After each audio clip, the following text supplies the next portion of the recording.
नमस्कार दोस्तों, आप सब कैसे हैं। रेनू एकेडमी में आपका स्वागत है। आई होप आप सब अच्छे होंगे और मन लगा के पढ़ाई भी कर रहे होंगे। आज हम आत्मकथा में आगे बढ़ेंगे।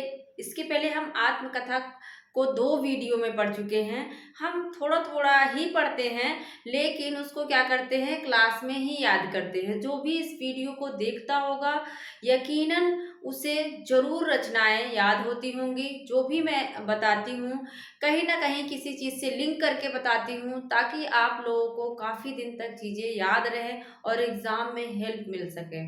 तो दोस्तों आइए आत्मकथा में ही हम आगे पढ़ेंगे, क्योंकि बहुत सारी आत्मकथाएं हैं और उसी में हम अब आज आगे याद करेंगे। और जितनी यहाँ पे आत्मकथा मैंने जितनी लिखा है सभी इम्पोर्टेंट है, कहीं ना कहीं एग्जाम में पूछी जाती है। तो आप सब जो है ध्यान से इस वीडियो को लास्ट तक देखिएगा। अभी हम क्लास में कैसे याद कर लेते हैं एकदम आसान ट्रिक से। आइए देखते हैं। तो आत्मकथा हम महिला लेखिका, जो महिला आत्मकथा थी उनको याद कर लिया था। और जो कि पहली आत्मकथा अगर पूछे कौन है, कौन सी है, तो आप अर्ध कथा को मानेंगे। लेकिन पहली महिला आत्मकथा लेखिका कौन है, तो जानकी देवी बजाज है, जिनकी रचना है मेरी जीवन यात्रा। तो ये सब चीजें आपको याद होनी चाहिए। तो आइए देखते हैं यशपाल। ये यशपाल वही यशपाल हैं जिन्होंने क्या लिखा, झूठा सच लिखा। और अ, दादा क्या है, दादा कामरेड लिखा, दिव्या, ये बहुत सारे इन्होंने उपन्यास लिखे। तो आइए देखते हैं सिंहालोकन। यशपाल का सिंहालोकन अवलोकन जो है ना, वो 3 भागों में है। कितने? 3 भाग इसके हैं। और एक का प्रकाशन 51 है, 52, 55। तो याद कर लो, सिंहावलोकन का जो है पूछे अगर कि कितने भागों में है, तो 3 भागों में है, 51, 52, 55। तीनों का प्रकाशन वर्ष है। अब देखो, जो यश यश जिसका यश होगा, जिसका यशोगान होगा, वही तो सिंहासन पर बैठेगा। या ऐसे ही कोई भी बैठ जाएगा, कोई राह चलता व्यक्ति सिंहासन पर बैठ सकता है? नहीं ना। सिंहासन पर वही बैठेगा जिसका यश हो, जिसका जस हो। ठीक है, तो यहां से आप लिंक कर लो, जिसका यश होगा वही सिंहासन पर बैठेगा, वही सिंहावलोकन करेगा। ठीक है, आइए आगे देखते हैं। सत्यदेव परिव्राजक वेरी इंपॉर्टेंट है। पूछा गया है स्वतंत्रता की खोज में किसकी आत्मकथा है। 51 इसका समय है। तो याद रखिएगा, स्वतंत्रता की खोज में किसकी आत्मकथा है, तो सत्यदेव परिव्राजक की है। किसकी है? सत्यदेव परिव्राजक की। अब इसको याद कैसे करें? देखो, खोज किसकी होती है? हमेशा सत्य की खोज। सत्य की ही खोज में तो गौतम बुद्ध जो है अपनी पत्नी, अपने बच्चे को छोड़ के चले जाते हैं। बहुत सारे ऐसे ऋषि मुनि हुए हैं जो सत्य की खोज में निकल जाते हैं। तो सत्य की क्या होती है? खोज होती है। सत्य की क्या होती है? खोज होती है, रिसर्च किया जाता है। तो यहाँ से आप लिंक कर लो, सत्यदेव परिव्राजक की कौन सी आत्मकथा होगी? स्वतंत्रता की खोज। सत्य की क्या होती है? हमेशा खोज होती है। तो स्वतंत्रता की खोज किसकी हो जाएगी? सत्यदेव परिव्राजक की हो जाएगी। अब देखो, यहीं पे है परिव्राजक की प्रजा। अब बहुत सारे लोग सोचेंगे परिव्राजक की प्रजा सत्यदेव परिव्राजक की आत्मकथा है। तो आप लोग ऐसी गलती मत करिएगा। सत्यदेव परिव्राजक की रचना नहीं है, बल्कि यह शांति प्रिय द्विवेदी की है। किसकी है? शांति प्रिय द्विवेदी की है। इसको भी लिंक कर लो। देखो, प्रजा को क्या चाहिए? प्रजा को शांति चाहिए। प्रजा को क्या चाहिए? प्रजा शांति चाहती है, ना कि बहुत ज्यादा उसके ऊपर प्रेशर हो, शोर शराबा। प्रजा को क्या चाहिए? प्रजा को शांति चाहिए। प्रजा को क्या चाहिए भाई? उनका जो जीवन है, छोटा सा जो उनकी घर गृहस्थी है, उसमें शांति बनी रहे, वही राजा से जो है अ, अपेक्षा करता है। तो शांति किसको चाहिए? प्रजा को चाहिए। और लेकिन सत्य की क्या होती है? खोज होती है। तो सत्यदेव परिव्राजक की हो जाएगी स्वतंत्रता की खोज। और शांति प्रिय, शांति का प्रिय कौन होता है? तो प्रजा होती है। शांति शांति किसको चाहिए? प्रजा को चाहिए, तो परिव्राजक की प्रजा। ठीक है। देवेंद्र सत्यार्थी, अब देखो देवेंद्र है, देवेंद्र मतलब इंद्र। इंद्र कहाँ रहते हैं? इंद्र याद कर लो, चांद सूरज के पास रहते हैं। इंद्र कहाँ रहते हैं? चांद सूरज के वीरन हैं। कौन? देवेंद्र। जो इंद्र है वो क्या है? चांद सूरज के वीरन हैं। और चांद सूरज कैसा है? नील अक्षरी की तरह है। चांद कैसा है? चांद नीला भी होता है ना, तो चांद कैसा है? नीला है, नील यक्षरी। क्या है? नील यक्षरी। तो ऐसे याद कर लो, देवेंद्र कहाँ रहते हैं? चांद सूरज के पास रहते हैं, वो चांद सूरज के वीरन हैं। और चांद कैसा होता है? नीला होता है, नील यक्षरी की तरह होता है। चतुरसेन शास्त्री, देखो जो चतुर लोग रहते हैं ना, उनके यादों की परछाइयां हमेशा याद रहती हैं। जैसे कोई है, कोई व्यक्ति है और बड़ी चतुराई से रह रहा है, बड़ी सेफ्टी के साथ रह रहा है, तो उनकी चतुराई जो है, उनकी यादों की परछाइयां हमेशा रहती हैं। मेरे भी साथ एक लड़की रहती थी, तो वो बहुत ही ज़्यादा चीज़ों को लेके बहुत ही सेफ, कहीं भी जैसे किराया दे रही है तो वहाँ पे डेट लिख के सिग्नेचर करवा ले रही है, या लाइट बिल दे रही है तो उसका करवा ले रही। मतलब हर चीज़ को बहुत ही अच्छे तरीके से वो नोट करती रहती थी सारी चीज़ों को, ताकि बाद में उसे कोई परेशान ना करे।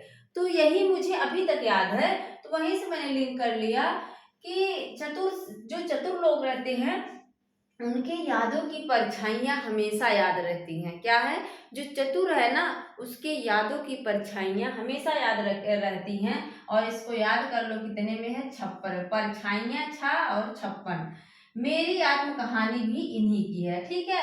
मेरी आत्म कहानी थोड़ा सा कम पूछता है, लेकिन ज्यादातर जो पूछता है वो पूछता है कि यादों की परछाइयां किसकी रचना है।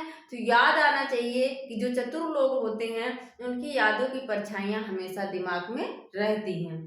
तो आपके भी देखो, सबके साथ ऐसा होता है, ऐसा नहीं है कि मेरे साथ। बहुत सारे लोग ऐसे होंगे जो उनके साथ रहते होंगे, जानते होंगे कि बड़ी चतुराई से रहता है, बड़ा चतुर है। तो वहां से आप लिंक कर सकते हैं कि जो है बड़ा चतुर है, और ये इसकी यादों की परछाइयां हमेशा हमारे दिमाग में रहेंगी।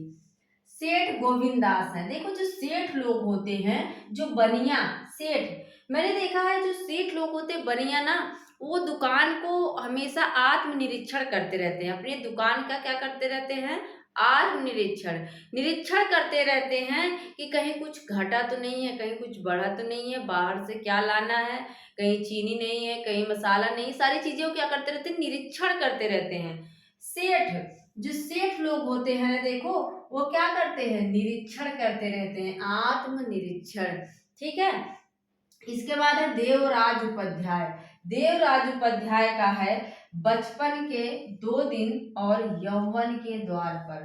देवराज, इसको हमने याद कर लिया कि देवराज, जो देवता वगैरह की सीन जब देखो दिखाते हैं हम सीरियल में, तो 2 दिन दिखाते हैं। क्या दिखाते हैं? बचपन के बस 2 ही दिन दिखाते हैं, उसके बाद उसको सीधे यौवन के द्वार पर लेके चले जाते हैं। यौवन का मतलब उनका जो युवा अवस्था आ जाती है, किशोरावस्था में लेके सीधे चले जाते हैं। तो यहाँ से आप लिंक कर सकते हैं, जो देवता की सीन दिखाना होता है सीरियल वगैरह में, टीवी में, तो क्या करते हैं? पहले जो है बचपन का बस 2 दिन दिखा के सीधे यौवन के द्वार पर लेके चले जाते हैं। इसके बाद देखो पांडे बेचन शर्मा उग्र, इनकी इंपॉर्टेंट है। अपनी खबर 1960 में पूछी जा सकती है। ये हायर यूपीएचएससी के एग्जाम में भी लगी हुई रचना है। अपनी खबर 1960 में उग्र जी की रचना है। अक्सर सबको याद रहती है, लेकिन फिर भी आप लिंक कर लो। देखो जो उग्र लोग रहते हैं, वो हमेशा खबर लेते रहते हैं। खबर का मतलब बच्चों को डांटते रहेंगे, कभी कुछ करते रहेंगे, कोई भी थोड़ा सा गलत दिखा तो वहाँ आग बबूले हो जाते हैं। तो जो है यहाँ से आप याद कर सकते हैं कि जो उग्र लोग रहते हैं, वो हमेशा अपनों की खबर लेते रहते हैं। अपनों की खबर मतलब अपनी खबर। ठीक है। जो उग्र लोग रहते हैं वो क्या करते हैं? अपनी खबर लेते रहते हैं, अपनों की खबर लेते रहते हैं। ठीक है। खबर का मतलब डांटते डपटते रहते हैं। हरिवंश राय बच्चन का वेरी वेरी इंपॉर्टेंट है, आप लोग इसको ध्यान से अपने जहन में पूरा बैठा लीजिए, क्योंकि हर एग्जाम में पूछा जाता है। कालक्रम लगाने के लिए भी आ जाएगा, या कोई ये पूछ लेगा कि निम्नलिखित में से कौन सी हरिवंश राय बच्चन की रचना नहीं है, 3 दे देगा, एक किसी और की मिलती जुलती दे देगा। तो याद रख लीजिए, क्या भूलूं क्या याद करूं है 69, और नीड़ का निर्माण फिर 70 में है, बसेरे से दूर 78 है, सन भी याद कर लीजिए, 10 द्वार से सोपान तक 85 में है। ठीक है, अब इसको याद कैसे रखोगे, पहला पहला शब्द उठा लो हर जगह से, क्या लिखोगे, क्या नीड है, क्या नीड है बसेरे से दूर जाने की। अब देखो आप लोग अगर सूर्यवंशम नहीं, बागवान मूवी देखे होंगे, बसेरे से दूर जाने की। अगर आप लोग जो है बागवान मूवी देखे होंगे, हरिवंश राय बच्चन का मतलब अमिताभ बच्चन से कर लो। अमिताभ बच्चन की जो मूवी है बागवान, उसमें क्या करते हैं, वो बच्चों के साथ जो है अलग हो जाते हैं, पति पत्नी, एक माँ को लेके जाता है, एक पिता को लेके जाता है। तो वहीं से हमने लिंक कर लिया था, जो बच्चन जी हैं, अमिताभ बच्चन, हरिवंश राय बच्चन, वो क्या करते हैं, कहते हैं क्या नीड है बसेरे से 10 द्वार तक जाने की, क्योंकि वो अपना घर छोड़ के 10 द्वार से दूर चले गए थे। कहाँ चले गए थे, बसेरे से अपने दूर चले गए थे, 10 द्वार तक चले गए थे। तो यहाँ से आप ऐसे बना सकते हैं, जो बच्चन जी हैं क्या करते हैं, क्या नीड है बसेरे से 10 द्वार तक जाने की, क्या नीड है, क्या नीड है बसेरे से 10 द्वार तक जाने की। ठीक है, ऐसे आप याद कर सकते हैं, कभी नहीं भूलेगा आपको। अगर क्या याद कर लिए, क्या नीड है बसेरे से 10 द्वार तक जाने की, तो आप इस प्रश्न को हमेशा सही करेंगे। ठीक है, वृंदावन लाल वर्मा का है अपनी कहानी, क्या है इनकी अपनी कहानी। देखो जब वृंदावन में आप जाएंगे ना, तो वहां पे सब लोग अपनी कहानी कहते हैं, क्या करते हैं, वहां पे अपनी ही व्यथा कहेंगे, अपने ही दुख सुख में खो जाएंगे, इतना अच्छा वहां पर माहौल बनता है। तो आप अगर वृंदावन में जाएंगे क्या करेंगे, अपनी कहानी लोगों से कहेंगे, अपने ही बारे में बात करेंगे। इस तरह से आप याद कर लीजिए। सॉरी, एक बार फिर से फटाफट देख लेते हैं। यशपाल का है सिंहावलोकन, 3 भागों में, 51, 52, 55। देखो जिसका यश रहेगा वही वही सिंहासन पर बैठेगा, वही सिंह का अवलोकन करेगा, सिंहावलोकन। सत्य की क्या होती है, खोज होती है, तो सत्य की खोज होती है तो क्या हो जाएगा, स्वतंत्रता की खोज हो जाएगा। और शांति किसको चाहिए, प्रजा को चाहिए, तो परिव्राजक की प्रजा हो जाएगा। और देवेंद्र किसके साथ रहते हैं, चाँद और सूरज के साथ रहते हैं, तो वो चाँद सूरज के वीरन हैं। और चाँद कैसा है, बहुत नीला होता है, नील अक्षरी। चतुर लोगों की यादों की परछाइयां हमेशा हमारे दिमाग में रहती है। चतुर्सेन शास्त्री का है यादों की परछाइयां और मेरी काव्य कहानी। सेठ लोग क्या करते हैं, अपनी दुकान का आत्मनिरीक्षण करते रहते हैं, सेठ गोविंद दास का है आत्मनिरीक्षण। इसके बाद देवराज उपाध्याय का है, देखो जब देवराज देवता की सीन दिखाते हैं सीरियल वगैरह में, तो बचपन के सिर्फ 2 दिन दिखा के उसको तुरंत यौवन के द्वार पर लेके चले जाते हैं। उग्र लोग क्या करते हैं, हमेशा अपनों की खबर लेते रहते हैं, अपनी खबर 60 में है। और हरिवंश राय बच्चन का है क्या नीड है बसेरे से 10 द्वार तक जाने की। ठीक है, इसके बाद है वृंदावन में जाएंगे तो आप अपनी ही कहानी कहेंगे, तो अपनी कहानी इनकी आत्मकथा है। तो दोस्तों मुझे लगता है कि आप लोगों को जितना मैंने बताया सारी आत्मकथाएं याद हो गई होंगी। अगर आपको याद हो रहा है तो आप मुझे कमेंट बॉक्स में बता सकते हैं कि हाँ मैम याद हो रहा है, नहीं याद हो रहा है तब भी बता सकते हैं, नहीं कुछ और अलग तरीके से पढ़ाइए तो और मैं कुछ कोशिश करूँगी। और ऐसी वीडियो आपको देते रहेंगे, तो चैनल को सब्सक्राइब कर लीजिए, लाइक कर दीजिए, शेयर कर दीजिए। मिलते हैं अगले वीडियो में। Thank you.